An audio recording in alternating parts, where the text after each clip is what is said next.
excited.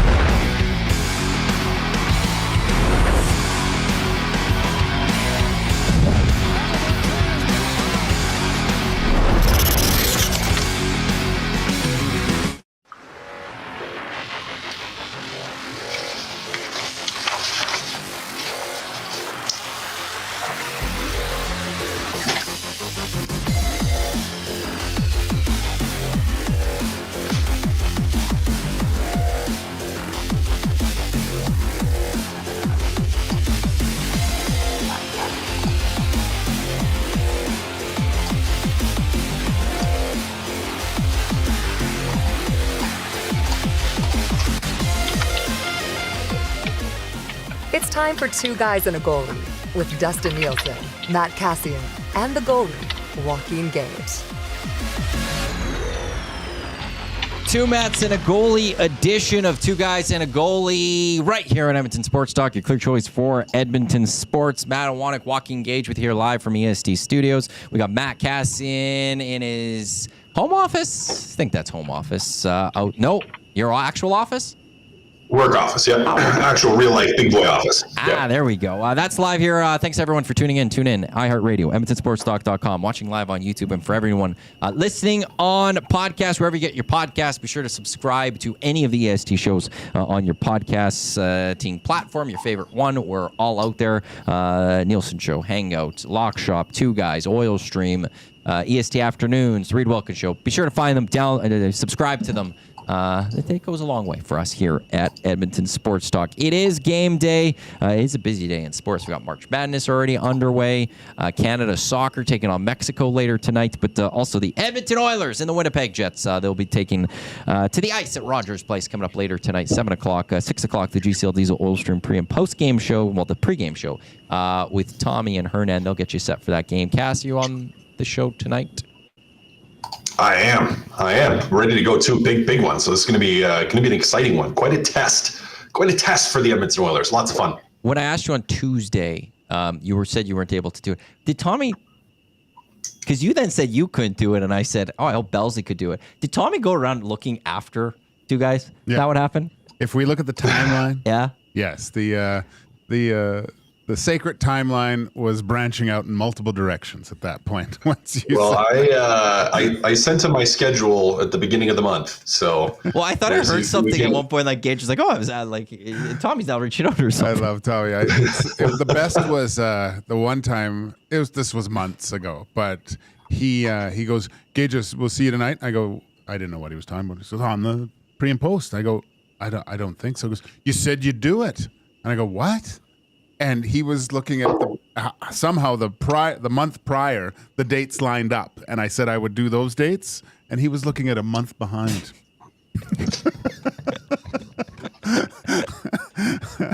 I love him. Actually, how did he do from the time change? Because I was worried. Yeah, I was worried about time zone Tommy there for a bit. Because last year it was difficult. Last year the time zone took him down. Yeah. You know what? I think that he purposely didn't like the heat that I was giving him for being, and Dusty. Tommy not having a little bit more free time on his hands than other guys that are in, married kids, all those extracurricular activities that we have. And for Tommy to come in on a Thursday and start complaining about the time zone change on a Sunday was quite funny. But I think he battled through. I think I gave some motivation through text and nasty chat and things that gave Tommy the proper testicular fortitude to get through something like that. To get ready. He survived. Well, his hair needs its rest, right? Like losing that hour that he normally has for self-care and self-grooming, it makes a big difference for a handsome guy like Tom. So, can you imagine being at Kelly's and then all of a sudden it's like 1 o'clock in the morning, not midnight? He was like, "Oh my gosh, what happened?" What happened? An hour. Like closing time is an hour sooner. How are you? You shouldn't have been more rested because of that. Maybe he tried to make it up in that space, but who knows? Or he convinced them to allow him to stick around, but it was an hour ahead, so he's completely gone. Oilers, Jets tonight. The Edmonton Oilers coming in, 3-game winning streak. The Jets coming in having lost to the Vancouver Canucks just a couple of days ago. But when you look at the Oilers, 3 wins, 3 teams battling for playoff spots. Don't want to discredit those teams, but now they get one of the top teams in the NHL. They were tied with the Washington Capitals in terms of points, top of the NHL. It's going to be a big boy hockey game tonight, Kass, isn't it? It is going to be a big boy hockey game, and a big boy hockey game apparently, potentially without Leon Draisaitl for the Edmonton Oilers. I don't know if you guys saw that, but he is now listed as doubtful for the game today. So it'll be interesting. I mean, this is by far and away in the last couple of weeks the deepest team that the Edmonton Oilers are going to face, and maybe the most complete in a lot of ways, where they have a team. I don't want to say that it's built to give the Edmonton Oilers fits, but they're kind of built to give the Edmonton Oilers fits. Like they're a team that's really deep up front, that can slow you down, that has some of those defensemen that if they're playing at their best can hamper you, and a goalie that has the ability to stand on his head and steal a game, which sometimes seems to bump into the Oilers. You know, we talk about, the goalie stole a game, Well, you have one here you're playing against that is arguably the best in the world at doing that. So a tall task for the Edmonton Oilers. That being said, we've seen some really good things now the last couple of games. Like they have finally clawed out of that hole, and it should be an exciting one to watch. The stat that jumps out right away when you look at the Winnipeg Jets, I think, is the goal differential. Only one other team is even remotely close to them, the Washington Capitals at plus 72. The Winnipeg Jets are plus 77. Like that's impressive at 69 games. But going back, a league leading 162 allowed. Yeah. 10 goal different from the next team in the LA Kings at 172. Yeah, and then you add the Leon Draisaitl not playing, arguably the best Edmonton Oiler all season long. But let me ask you guys this, because looking back at the start of the season when Connor McDavid was injured, you can't tell me that Leon Draisaitl didn't step up and become. We were all talking about at the time, okay, this is when Leon has to step up.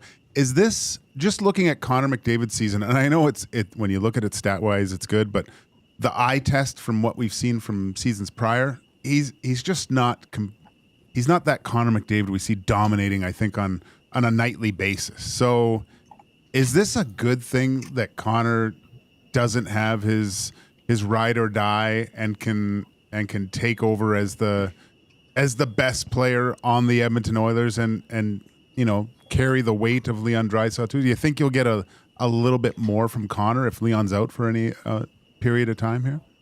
Yeah, I think that's a good question. And it could be, it's listed as day-to-day, so probably not very long. But I feel like that kind of, it adds pressure to Connor McDavid, but I think in a good way. Yeah. Especially, you're playing Winnipeg, so you're playing a really good team. And Leon's probably going to be out. And that Leon's been carrying the load and kind of doing everything. And so for Connor, I kind of feel like it could be some very positive motivation. I mean, there's not a lot of people or things that can push him or challenge him. And I feel like this is one where it's like, well, maybe mentally and emotionally, it can pull that out of him a little bit, right? So it's an interesting situation. I'm glad you brought that up. I do really think we could see the Connor McDavid that we saw during Four Nations, but we haven't really seen recently for the Edmonton Oilers. Well, the flip on that I'll throw to you guys. Do you think Connor has been kind of holding back a bit in this regular season? This is a guy that got to Game 7 of the Stanley Cup Final last year, knew what it took to go through the whole season, and it has looked at this season and is trying to keep his tank at a certain level and not using too much throughout the regular season so that once the playoffs comes, he could turn it on and he could kind of just take over. Because it's what you said there, Kass. At the Four Nations, we did see him turn it on. At Four Nations, we saw those things, some things from Connor that we haven't seen, night in, night out with the Edmonton Oilers, that in years past we've seen night in and night out with the Edmonton Oilers. Is part of this that, he comes to the Oilers, he sees what Leon's doing, and he's holding back slightly because he's just keeping some gas in the tank so that once the playoffs comes, he's ready to go? Maybe slightly, maybe. But he did say before the Four Nations that he self-admittedly is not having the best of seasons. Didn't feel right. And that might have been through the course of maybe holding back and then, okay, time for me to get going here, and couldn't quite find it, right? Like, it's not a switch you can just turn on. Obviously, last game he was quite dynamic and getting a lot more scoring chances as of late, I would say, but maybe slightly, but I think he's been trying to ramp up his game over the last few months, and it just hasn't quite got to that level that we're accustomed to seeing on a nightly basis. And I think part of that too, and maybe you guys could both comment on this, is how much of that, Connor not being able to get all the way there is due to his line mates not being all the way there. Like, it doesn't kind of feel like that, like Hyman in particular, where he just hasn't had the year, hasn't been converting at the rate that he normally has converted at. Like, he's struggled. Nuge has played a lot of minutes with McDavid, and he has struggled. And even the last game or two, it's like, well, now those guys all of a sudden are finding ways when they had opportunities to put the puck in the net. And now we're talking about, oh, well, Connor's, looking more like Connor. Like, how much of this do you guys peg on his complementary players? Well, I'm glad you said that, because the question I was going to ask before you jumped in with your comment there was, why did we see it at the Four Nations a little bit more? Maybe it's because right there, like, there was just the players he was running, like on the power play and stuff, allowed him to find that game a little bit quicker. So to me, maybe there is a little bit to that. What about you, Gager? I don't. So, like, because even like on the power play here in Edmonton, Bouchard had his first goal on the PP just a couple of weeks ago. There's something to and that, you're having a year where McDavid isn't there. That it's just a mix of a bunch of people are. You think I don't a lot want of to guys say bringing each other down to a degree, but for a lack of a better term, right now that this season maybe just they're not all at their best, and it's bringing each other down a little bit. We were talking to, I forget, someone in Florida, a reporter in Florida, Hernan and I. George Richards? I think it could have been. Yeah. He's the only reporter basically down there, I think. He mentioned, we talked about him about the Florida Panthers, and he said that this team, they have championship pedigree where there's a certain level of play that they find when they go up against the big teams. And maybe it's not always there against teams that, looking on paper that you should beat. And maybe I think it's not only that factor that you've probably seen not great regular seasons from a lot of the top players on the Edmonton Oilers. I think there was a little bit of Stanley Cup fatigue, realizing what they had to go through to get to where they want to be again. You have to say that with the play of Hyman and Ryan Nugent-Hopkins hasn't equaled to Connor McDavid having, he's still putting up quite a few points, but just not having that regular season success that we're accustomed to. So there's a number of factors I think that probably go into that. That's a good point, man. I'd have to agree with you a little bit there. We'll have to see what happens tonight then, because just back to where this all started is if Leon's not there, and it's not like you're just going up against the Seattle Kraken or Utah from a couple nights ago. This is a top team, and is Connor gonna take it to the next level like Leon has taken it to the next level when Connor has been out of the lineup? We will find out. When it comes to Leon, like how would you guys proceed with him here? Like he got banged up last game. They kept playing him, going for that points thing. Now he is doubtful. How would you handle Leon going forward here? I think Chris Knobloch said that he's out, or doubtful, not officially out, but doubtful, partly because they are looking at playoffs. Is this a case of you make sure that Leon's 100% plus an extra game type thing, or is it the moment Leon says I'm good to go, you put him back in the lineup? Kind of depends on what it is, doesn't it? Like if we're talking like a little bit of a groin pull that's just a little sore in day to day, you're waiting until he's 100 plus a game, right? Like if it's something that there's the potential of re-aggravating it, you wait. Now, if it's small enough to where it's like, oh, he got a Charlie horse, thigh contusion, as they would call it. Like he got hit in the leg and it's a Charlie horse. It's really stiff. He's day to day. It hurts too much to push, so you're not going to make him push through it right now. Then that it's like, okay, well, as soon as it's ready, you go, because the risk of re-injuring it isn't anymore. But if there's like the slightest chance that coming back too early could make it worse again, you're giving him all the time you need to get back, because you're still focused on the playoffs. And I get you want to battle for home ice, you want to do that, but this is Leon Draisaitl. And again, you have the chance of something being hampering for not just the rest of the regular season, but into playoffs as well. You just don't want to deal with it. So if you have time to let him have the 100 plus a game, you do that, absolutely. But if it's, again, thigh contusion, whatever, he'll be fine, but just so dependent on what it actually is. You ever see that movie Wanted with Angelina Jolie and James McAvoy? Yeah, spinning the bullets. Yeah, spinning the bullets. I go like this and I spin the bullet. Yeah. Great show.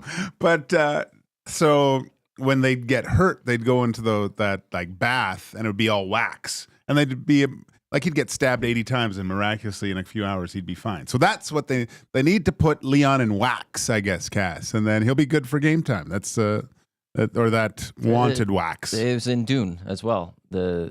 He's in that black tar. I think that's like concentrated spice or something like that. Yeah, it healed him. Yeah, it did. So they're just looking for anything that's a healing power. He needs to be in some sort of liquid submerged for a period of time. I will say though, he elevates when he's hurt too. We've seen him hurt in the playoffs for a number of years, and it doesn't seem to ever bother him. It doesn't seem to ever really impact his game. I'm not saying I want to see him hurt or anything, but it's one of those, just for him specifically, he overcomes his injuries better than most players have ever seen. I hate to make so many hero and weird superhero references, but he's kind of like Daredevil in that regard, where he loses one of his abilities and it just strengthens everything else, right? So yeah, he lost his skating ability, but his vision and shot and everything else just went off the charts. Yeah, you lose one sense and all the other senses go better. Yeah. Leon, something happens to Leon, everything else just gets better. It's wild to see. Who was in the nasty chat? Tango, how long is Dry out?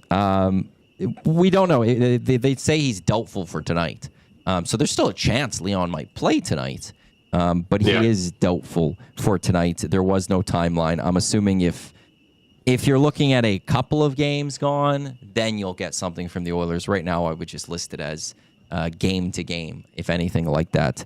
One player that was skating today, by the way, was Evander Kane. I don't know if you guys saw that. No, I didn't see that at all. With the team or on his own? With the team. It was an optional skate today, and he was with the team. Okay. He was doing a couple drills. Didn't look like he was going that fast. I didn't watch the whole skate, but just watched a little clip of it. So they did announce that he's not back until after the regular season. Yeah. So what do you make of him already on the ice with the team? Kucherov did the same, didn't he? But it was like 2 months. Mm-hmm. Yeah, Kucherov was like, skating with the team for 2 months in full contact. On the first power play. So first power play. Well, but this is obviously a good sign then for this team that, it's not a question of when is Evander going to start skating. He's already on the ice skating, and now you've got the runway of a month to get him up to speed. Yeah. Oh, yeah. I mean, it would be great if he could be a regular participant in practices all the way up to the end of the season here. I think just it's to try to get to game speed is going to be literally impossible, but just to, be able to go through drills and maybe do some battling and get your body accustomed to it's not going to hurt by any means. I don't know if this is how all this works. Like, if you could, would you try to get a conditioning stint down in Bakersfield? You have to get permission there too. What is he? Yeah. Like, I don't know. Is he going to want to do that? He'd get a conditioning stint if you could. Now it might be. Now the rule might be you have to be activated on the roster in order to do so. Right. Because you could technically, if you're playing a full game in Baco, you could play a full game in Edmonton, so you'd have to be active on the roster in order to do that. So you could technically have him agree to it. I don't know how the AHL playoff rules work. I'd have to see. And yeah, it kind of just depends on the timing. I'd have to take a peek at that, but interesting question. You would try to do it though if you're the Edmonton Oilers? Oh yeah. Of course you would. Yeah, of course you would. But yeah, even with because there's only a percentage that's counted against. I don't know how it works with conditioning stints, Kass. But if he got sent to the minors, his total cap hit wouldn't be completely. But then they'd have to activate him on the roster. But that's when him coming off LTIR. Like there is a conditioning stint is to get your legs ready for the NHL, so you're not jumping in too soon.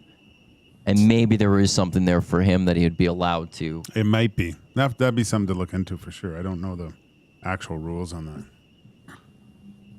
Well, he was skating, though, today, so we'll keep an eye on that as we move forward. I know it was mentioned a couple days ago with Chris Knobloch that when it comes to Frederick, he wasn't going to play this week, so we'll keep an eye on that one. Matt Hyman in the Nasty Chat says there are two different types of conditioning stints. There's an IR version that doesn't go against the cap, I think, so we'll have to keep an eye on that. And I guess also it would be the player that would also have to agree to doing something like that. By the way, this is Two Guys and a Goalie presented by GS Construction, setting the industry standard for 50 years with quality, efficiency, and safety, driving their success.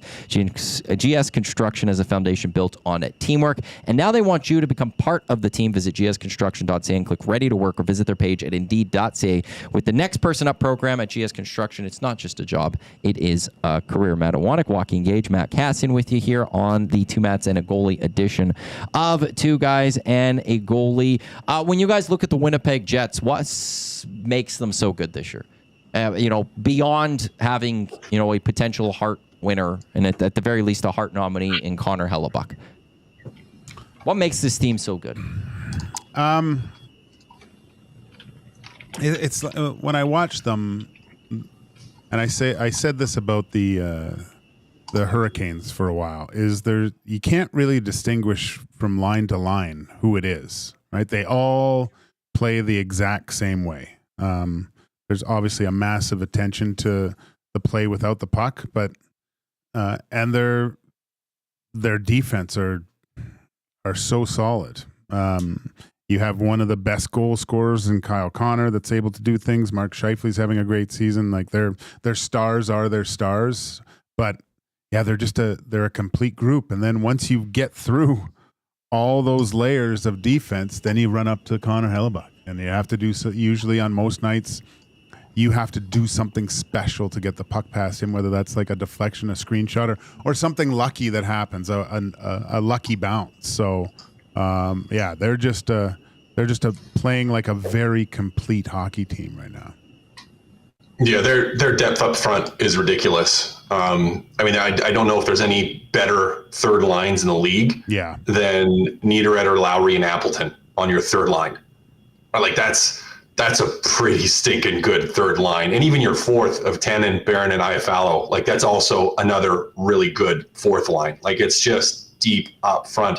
And even without Pionk in the lineup, that back end has a ton of depth to it as well. Morrissey, a fantastic defenseman, one of the best in the league. Got to see him, obviously, lots at the Four Nations. But DeMello too, Shen coming in is kind of assisting with the depth. Not that they had a depth issue, but enabling them with a situation like Pionk being out with injury to have, a physical defenseman play that right side and come in. And then you have Hellebuyck. Like it's a deep, deep, deep team that has found the way that they need to play, which is pretty consistent and pretty hard typically. Like they are an aggressive team, and aggressive in the defensive zone. Like this isn't a group that sits back. Like if you think Four Nations, one of the beautiful things about that was, seeing defensively how quick teams closed. Like there was just no time and space. And, the Winnipeg Jets aren't at that level. No one's at that level because those are, you smush all the best players in the world together. But that's the style that they're going for. Defensively in particular, like they play aggressive to try to take away your time and space, and they skate well enough to do it.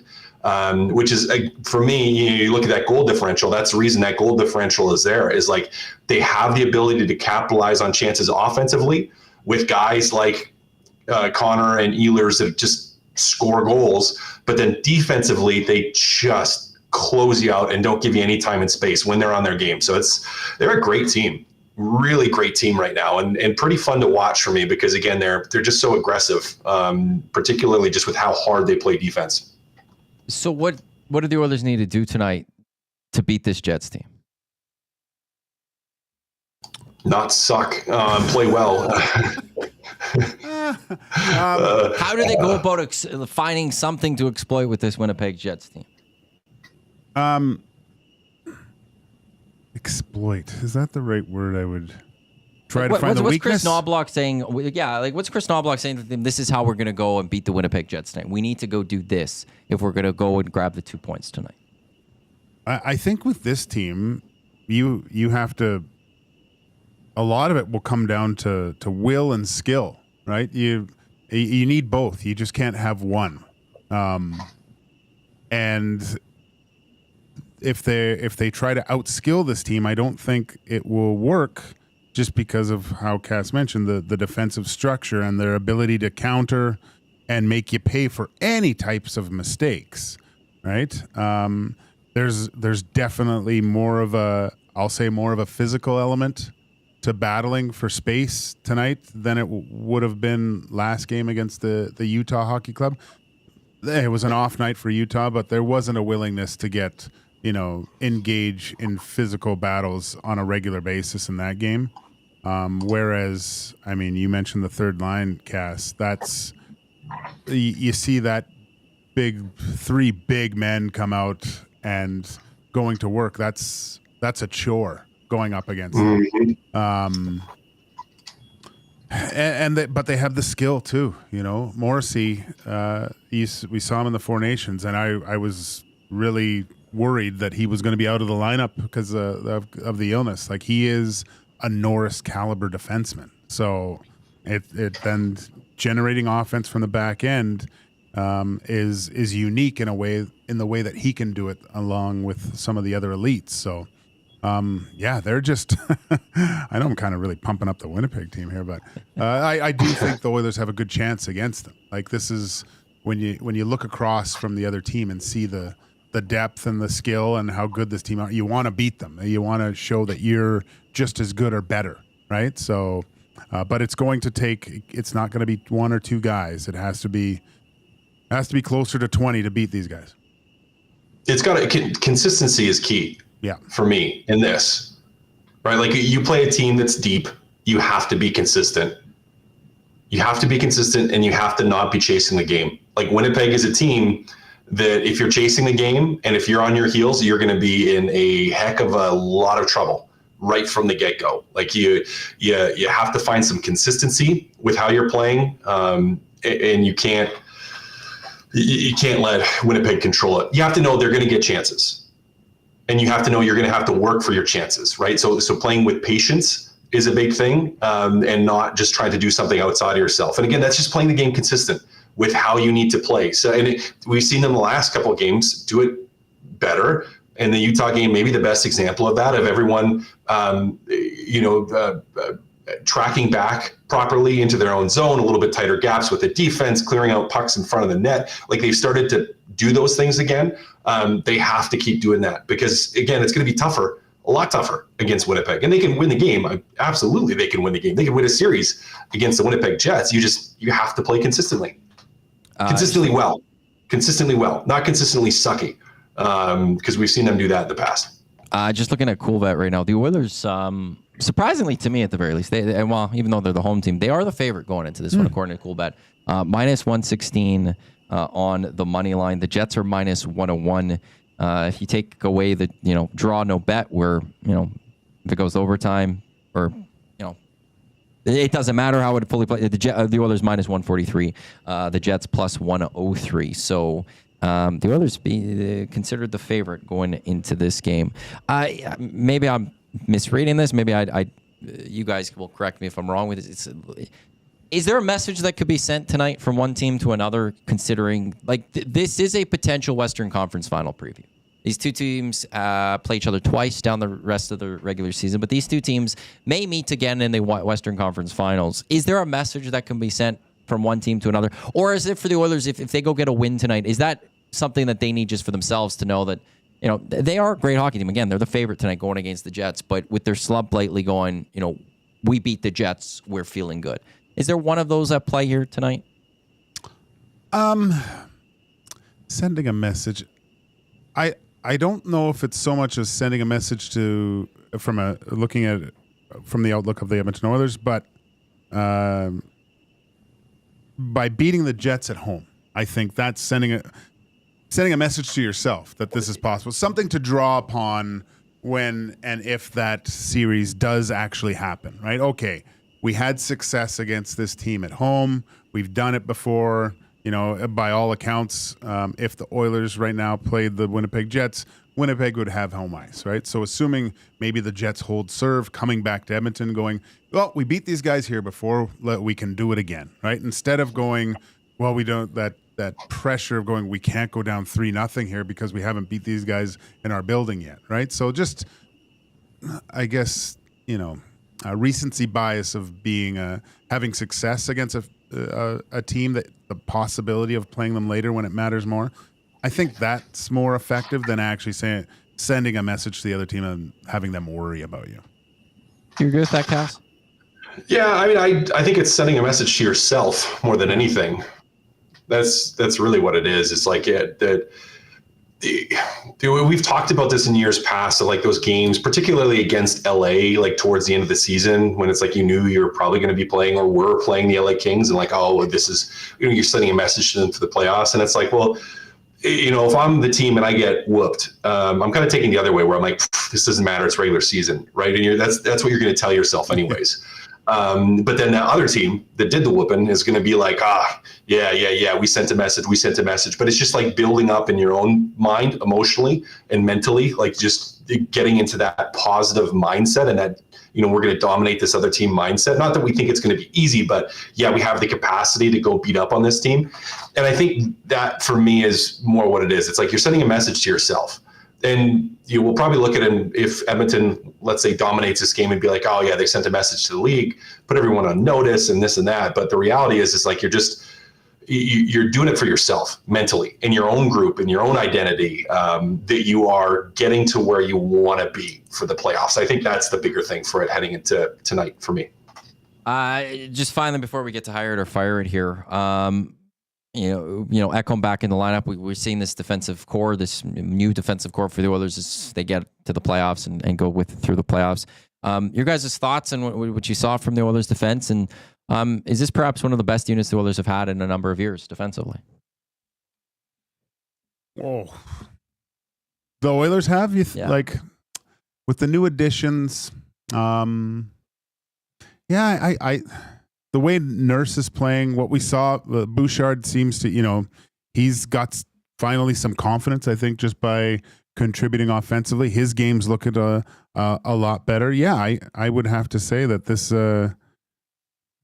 look, I'm trying to think of the last 2 years, because going into the playoffs last year, one of the biggest concerns on D was the play of Darnell Nurse. Was it not? Was that kind of what we were? It wasn't a great year. It wasn't a great year and it wasn't really a good playoffs either, right? It was an off.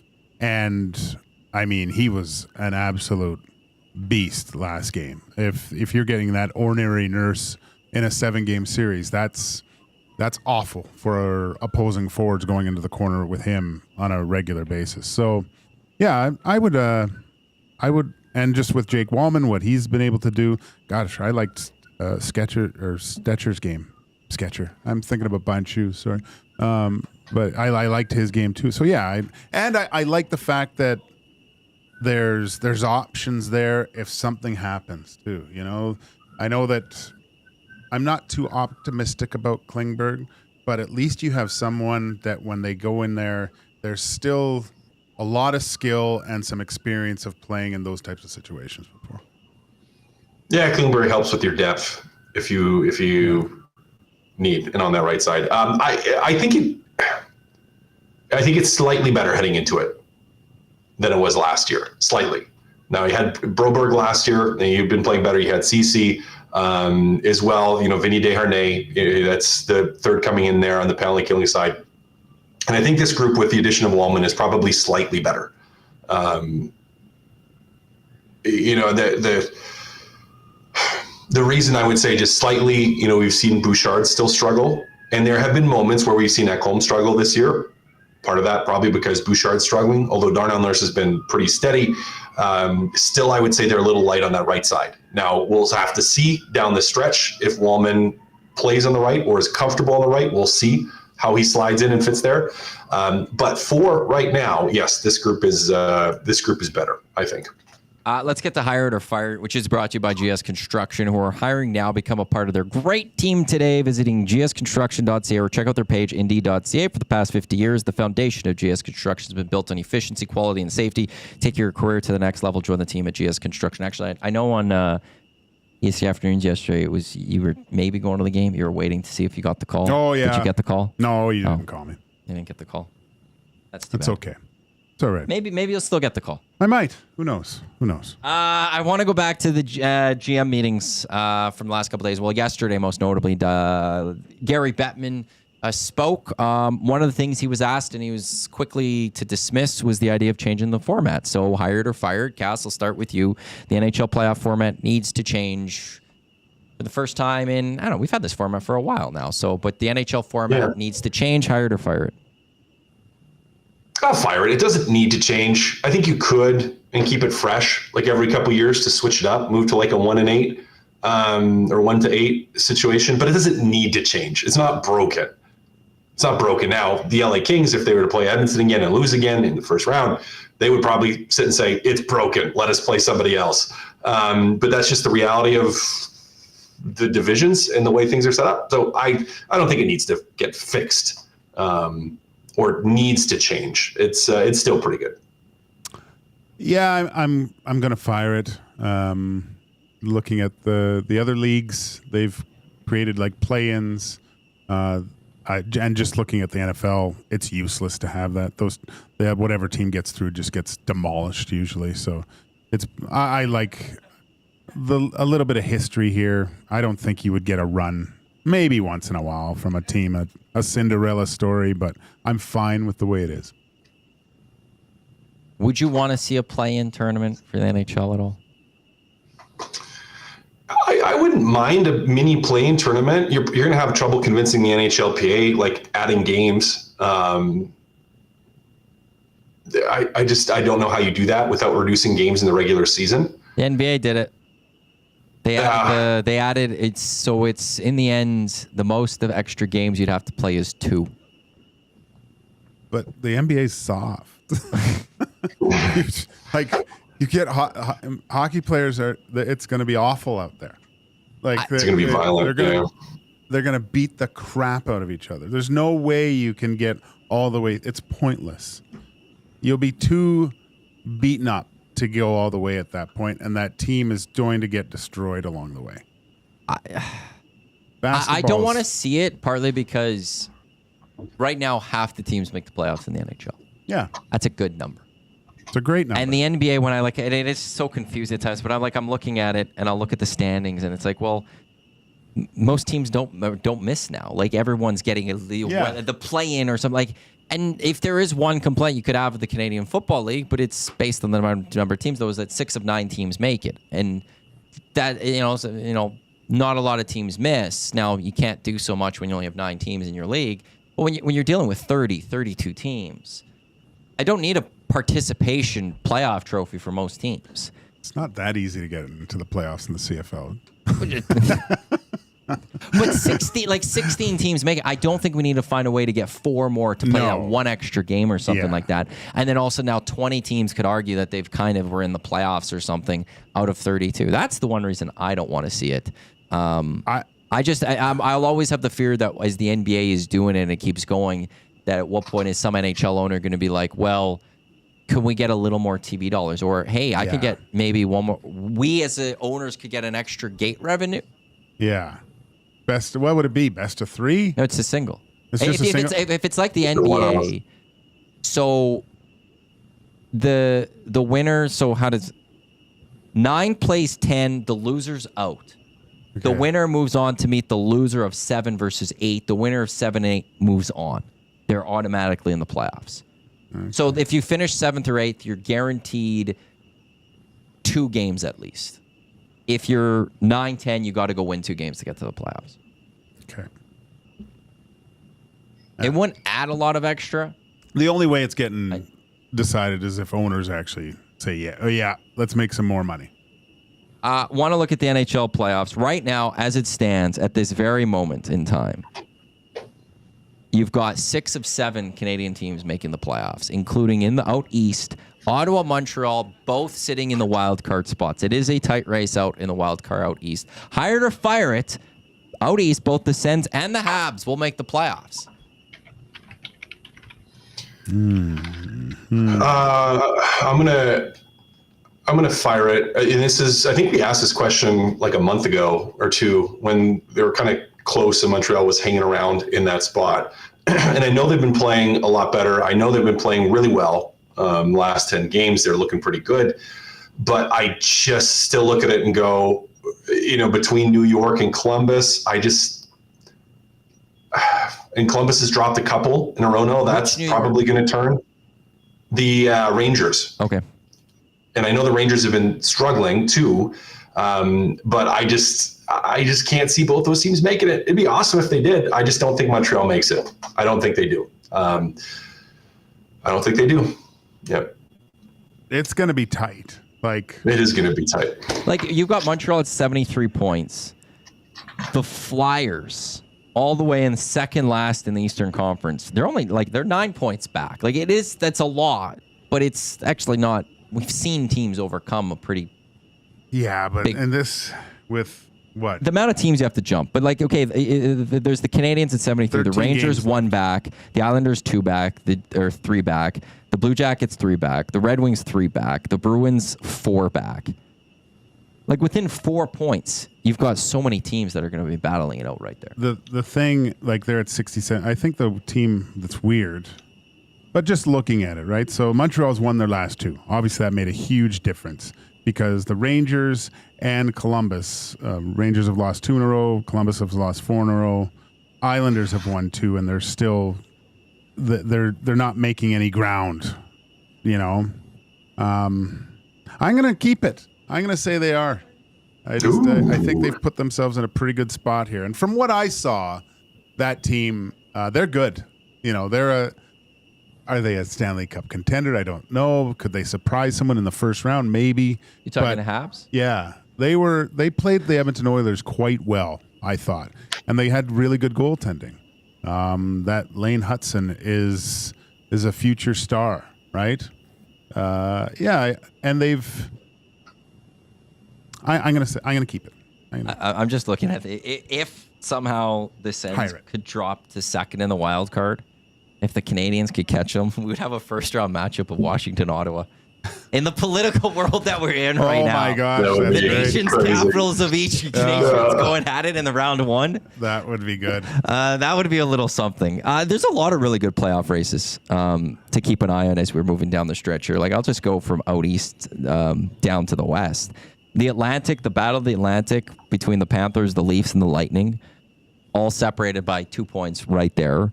We've got the wild card spot with the Canadians, the Rangers, the Islanders, the Blue Jackets, and the Red Wings and the Bruins, most notably. I'm kind of going to keep the Pens and the Flyers out of that.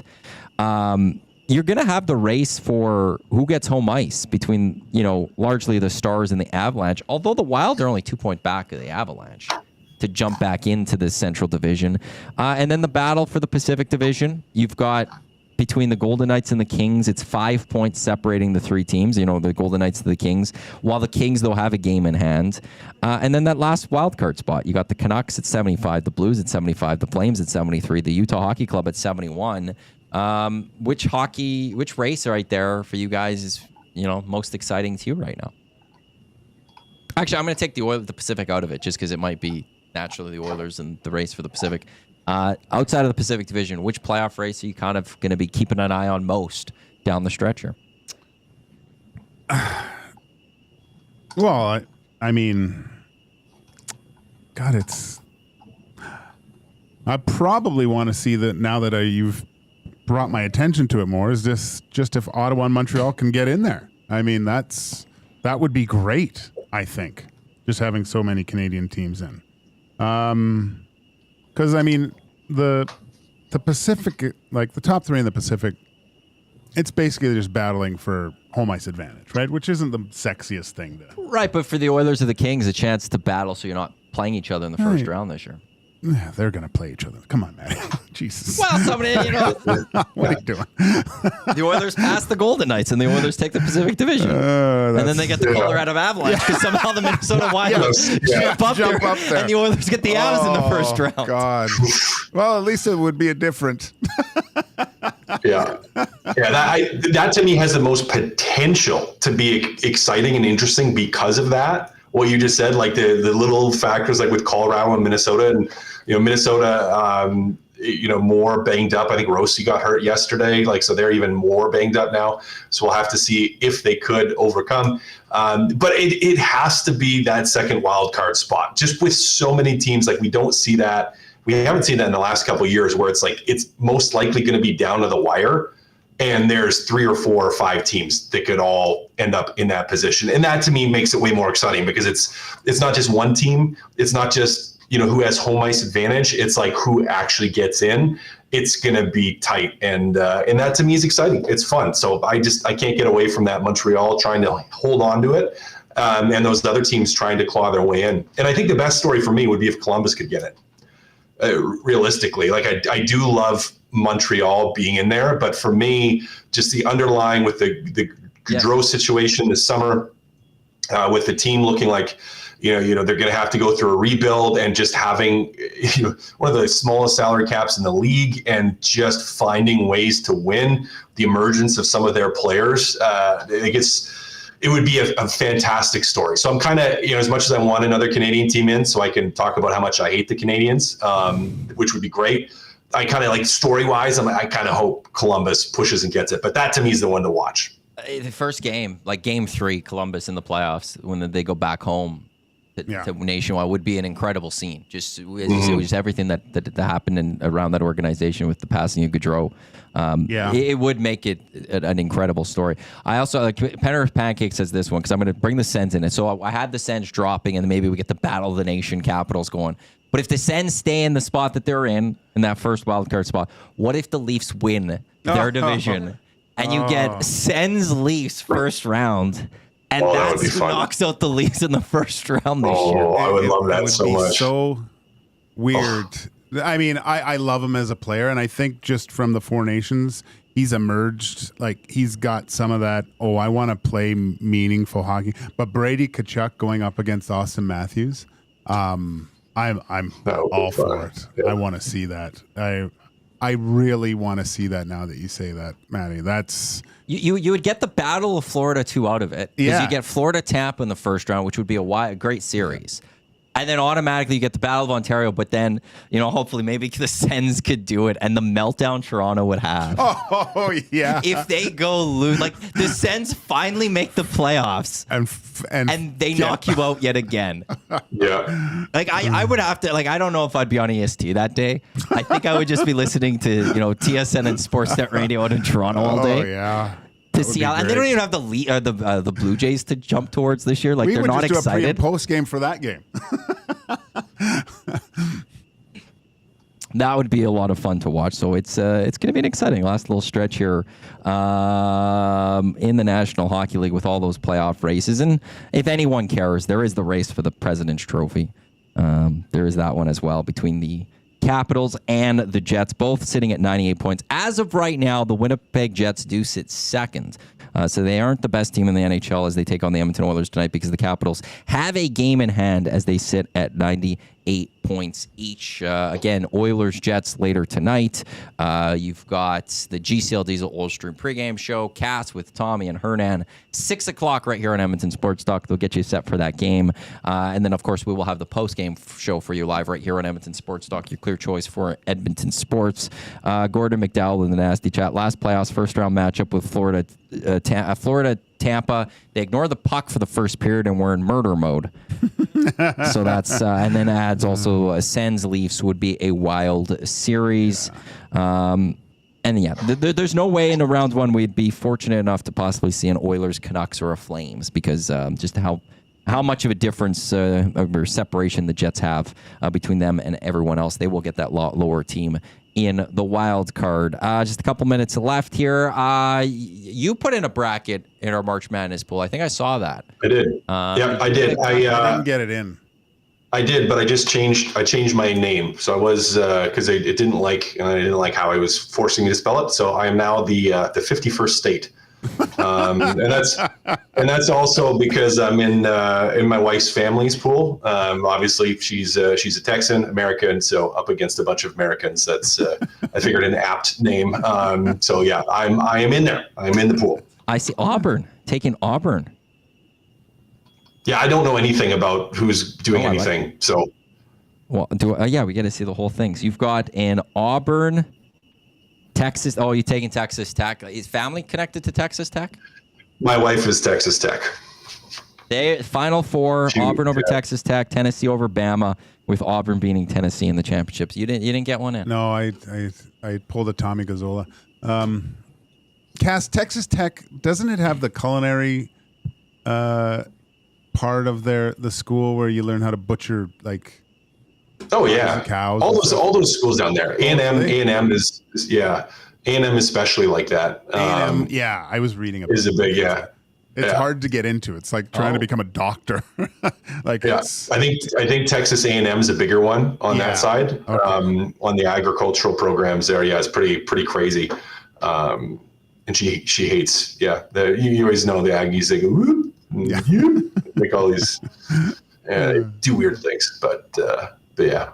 I know you haven't paid attention to anything going on.